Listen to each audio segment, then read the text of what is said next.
আজকে এই জয় কি বলবেন? এটা একদম অপ্রত্যাশিত জয়, এটা একটা ঐতিহাসিক জয় হয়ে গেল। আমরা নরেন্দ্র মোদীর মুখকে দেখে ভোট দিয়েছি।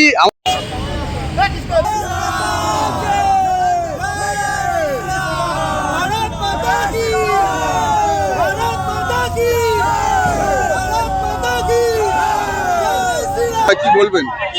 এটা একদম অপ্রত্যাশিত জয়, এটা একটা ঐতিহাসিক জয় হয়ে গেল। আমরা নরেন্দ্র মোদীর মুখকে দেখে ভোট দিয়েছি। আমাদের যে এখানে মাননীয় বিধায়ক হতে চলেছেন তরুণজ্যোতি দাদা, ওনাকে নিয়ে আমরা শুভেচ্ছা জানাচ্ছি আমাদের স্ট্যান্ডের তরফ থেকে। আমরা খুবই সুখে এবার গাড়িতে চালাবো, খুব শান্তিতে থাকবো। পুলিশি ঝামেলা বলুন, যাবতীয় যা কিছু বলুন, টর্চার ফর্চার, নেতাদের ঝামেলা, সব দিক দিয়ে আমরা এবার একটা জায়গায় আসতে চলেছি। আজকের এই বাগুইআটি অটো স্ট্যান্ড কি তাহলে বিজেপি হয়ে গেল? হ্যাঁ, অবশ্যই আজকে থেকে বিজেপির জায়গায় চলে গেলাম আমরা। ঠিক আছে, আমরা অনেক দিন ধরেই অপেক্ষা করছিলাম। 2021-এর আগে থেকে আমরা অনবরত কন্টিনিউ লড়াই করে গেছি, কিন্তু সেই জায়গায় দাঁড়িয়ে থেকে আমরা খালি ধাক্কা ছাড়া আর কিচ্ছু পাইনি।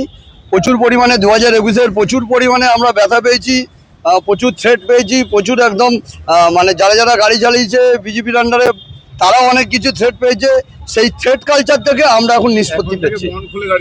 এখন থেকে হ্যাঁ, সেটা হচ্ছে বড় কথা।